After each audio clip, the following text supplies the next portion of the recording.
I'm ostracized and traumatized by everything I'm not alright. I'm lost inside, and anything I say you better listen up closely. Mostly, I'm the one and only. Bring it home slowly. Hand your boy the trophy. Patience is holy moly. I got him hating on me like Michael hates. Yo, konnichiwa. Di video kali ini gue bakal ngebahas lanjutan dari pembahasan Tensura. Dan di video ini mungkin bakal minim durasi, karena ini tuh merupakan akhir dari volume 12. Tapi sebelum lanjut ke videonya, buat kalian semua yang baru bergabung atau baru mampir ke channel ini, bisa bantu channel ini dengan cara klik tombol like, tombol subscribe, juga nyalai loncengnya agar kedepannya video-video di sini juga semakin membaik lagi. Dan kalau ada salah dalam penyampaiannya, mohon dimaafin. Ya udah, nggak usah lama-lama, kita langsung aja yuk gas ke videonya. Cerita dimulai dari penjelasan Gadra. Sepertinya Kekaisaran beneran siap berperang, dan seolah mereka merasa militer mereka adalah yang terkuat. Mendengar ini, Rimuru dalam hati berkata, mereka terlalu percaya diri. Tapi karena perang akan merugikan, Rimuru pun jadi ingin bernegosiasi secara langsung dengan pihak Kekaisaran. Dan di sini, Rimuru pun menunjukkan hasil gambar pengintaian si Argos. Buat yang belum tahu, sebenarnya Argos itu apa? Ini tuh semacam sistem mata dewa yang Rimuru ciptakan sendiri dari Megiddo. Untuk lebih detailnya, udah gua bahas di pembahasan sebelumnya. Melihat hal ini, Diablo pun berkata, Kufufufu, Tuanku luar biasa. Bahkan dengan ini, gak semua orang kuat yang akan sadar kalau mereka telah dihintai. Karena itu, beneran sihir alami. Bahkan menurut Diablo, penyihir tingkat tinggi sekalipun gak mungkin bisa mendeteksinya. Diablo pun terus muji-muji Rimuru di depan sosok Gadra. Dan lucunya, Gadra yang kalem malah ikut-ikutan semangat dan muji-muji Rimuru. Kayaknya bentar lagi Gadra bakalan ketularan Diablo atau Adalman. Karena Rimuru kesal sama Gadra dan Diablo, dia pun minta Sion membawa mereka pergi. Dan setelah semuanya kembali tenang, pengintaian pun dilanjutkan. Di sini, Rimuru bertekad dia akan membantai musuhnya. Tapi apapun yang terjadi saat perang besar, Rimuru nggak bakal nyakitin masyarakat umum yang nggak ada kaitannya. Dan setelah kekalahan Kekaisaran, Rimuru akan menyatakan perang selesai. Dan singkat cerita, di ruang kendali, Rimuru pun melakukan pertemuan. Berikut adalah bawahan Rimuru yang ada di sana. Benimaru sebagai komandan utama, dengan Hakuro sebagai penasihat. Soe adalah kepala intelijen di sana, serta Rigur dan 3 kepala kekuasaan. Di sisi lain ada Suna dan Lilina. Kemudian ada Rigur, Kaijin, dan Kurobe sebagai pendukung. Terus ada Vesta dan Myormel sebagai konsultan. Dan ada pemimpin pasukan lain, yaitu Gopta, Gabir, dan Gel, serta Testarossa, Ultima, dan Carrera. Dan gak lama, Diablo yang dikurung tadi akhirnya juga ikut bersama Sion. Gadra, Shinji, dan rekannya juga ada dalam rapat tersebut. Di sini, Rimuru pun berkata, terus ada satu orang pria yang disukai masyarakat, yang maksudnya itu Masayuki. Masayuki pun berkata kalau dia tuh bukan orang yang seperti itu. Melihat Masayuki yang akrab sama Rimuru, Gadra pun makin kagum sama Rimuru. Dia tuh beneran gak nyangka tuannya Raja Iblis Rimuru adalah makhluk hebat yang sangat baik. Oh iya, Veldora dan Ramirez juga ada di sana, dengan Beretta, Trainee, dan Carrie sebagai wakil mereka. Kemudian Rangga pun keluar dan langsung berdiri di samping Rimuru. Astaga, gua merasakan scene epic di sini jika animenya udah ada. Dan pertemuan dimulai. Di sana ada sebuah layar dan terlihatlah karyot dari Kekaisaran Timur.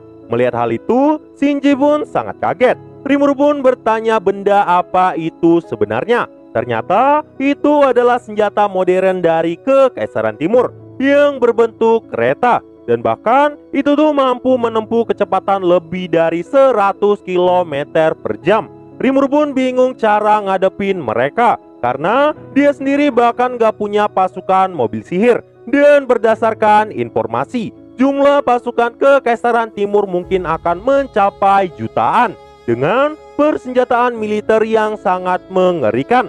Tapi semua orang dalam rapat itu sangat yakin selama Rimuru di belakang mereka, gak ada seorang pun yang bisa mengalahkannya. Gadra juga pernah jelasin, orang-orang yang memiliki unit karyot adalah Legium Mecha yang dikenal dengan sebutan Divisi Magic Cariots, serta merupakan kekuatan utama dari Kekaisaran Timur. Dan dengan adanya Gadra di pihak Rimuru, itu tuh bener sangat ngebantu Rimuru. Bahkan Gadra juga berhasil membuat Kalgurio yang merupakan pemimpin pasukan mecha sampai mengincar labirin. Dan semuanya bakalan Benimaru yang atur. Melihat Gupta yang saat itu khawatir, Benimaru pun berkata, Gupta hanya perlu fokus pada pasukan karyot. Lupakan saja tentang kota. Selama kita semua baik-baik aja, kota yang rusak bisa kita pulihkan kembali. Lagian saat kekaisaran tiba nanti, Tuan Rimuru pasti akan mengevakuasikan semua warga kita. Dan saat ini di layar terlihatlah pasukan kekaisaran yang mulai bergerak. Sepertinya invasinya juga dilakukan dari berbagai rute. Sebagian telah memasuki hutan besar Jura, namun memang unit karyot belum bergerak. Dan saat ini peran dari Gupta untuk mempertahankan kerajaan Dwargon yang menjadi awal target mereka. Gupta dan pasukannya pun akan segera bergerak. Ternyata Rimuru juga udah jelasin hal ini kepada Raja Gazel, dan Gazel pun senang banget karena Rimuru tuh bersedia membantu dirinya. Lah Min, kenapa mereka tuh nyerang Dwargon dulu? Nah jadi rute ini tuh terletak di perbatasan antara Dwargon dan Federasi Jura Tempest. Makanya mereka tuh berniat menguji kekuatan mereka di Dwargon dulu. Dan alasan pasukan Rimuru bergerak secepat ini karena jika seandainya kelamaan, tentara kekaisaran akan mengacau kerajaan Dwargon terlebih dahulu. Lagi pula kekaisaran adalah musuh semuanya, jadi lebih baik mereka tuh saling melindungi. Dan di sini Gadra pun ikut jelasin, ternyata kekaisaran juga punya rencana menghindari kepungan dari pasukan Dwargon dan Rimuru. Makanya mereka saat ini menyelinap untuk melakukan serangan tiba-tiba. Setelah Gupta diminta menghadang mereka, sekarang giliran si Gabir. Benimaru berkata, tugas Gabir menjaga semua orang yang akan dievakuasi dari udara. Dan setelah selesai, mereka juga harus segera membantu pasukan Gupta. Gabir pun dengan percaya diri mengikuti perintah Benimaru. Tapi mereka tuh juga harus cepat, karena pasukan kekaisaran mungkin bakal sampai lebih cepat dari perkiraan mereka. Dan saat itu Benimaru pun mulai menjelaskan lebih detail, dan berbagai titik di hutan besar Jura udah ditandai. Dan yang bertugas menjaga wilayah adalah si Gel. Rimuru pun kagum, sepertinya Benimaru dan Gel langsung saling mengerti. Kemudian jika seandainya sistem mata dewa bermasalah, inilah saat bagi Soe beraksi. Soe pun berkata, aku setuju. Lagi pula, Mos juga telah membantuku melakukan pengintaian. Karena faktanya, semenjak ada Mos, hutan besar Jura saat ini berada di bawah pengawasan penuh. Semua informasi yang selama ini tertutup telah didapatkan dengan sangat mudah. Tapi ini tuh wajar aja, karena Mos sendiri adalah iblis tertinggi yang gak pernah kalah dari iblis lain selain primordial. Soe pun saat itu tersenyum sebagai tanda dia siap membantai. Persiapan pun telah matang. Ketiga panglima militer telah diberikan tugas. Dan saat itu Benimaru pun berkata, yakinlah tuanku Rimuru, kami tidak akan pernah kalah dalam perang. Dan kami nggak akan pernah meremehkan musuh kami, serta akan menunjukkan kekuatan terbaik yang telah engkau berikan. Dan setelah ucapan Benimaru, semua orang tersenyum, dan dalam senyuman mereka seolah berkata, kami akan memberikan segalanya untuk perdamaian yang tuanku inginkan. Asli gua tuh salut banget sama pasukan Rimuru. Rimuru pun tersenyum dan langsung memanggil Testarossa Ultima dan Carrera. Dan saat itu dia pun memerintahkan mereka untuk membantu ketiga jenderal pasukan. Testarossa Ultima dan Carrera berkata, segalanya untuk keinginanmu tuanku. Akan kami bantai semuanya untukmu dan memberikan kemenangan padamu. Rimuru sangat bahagia dan saat itu Testarossa bergabung dengan Gupta. Kemudian Gabir diserahkan ke Ultima.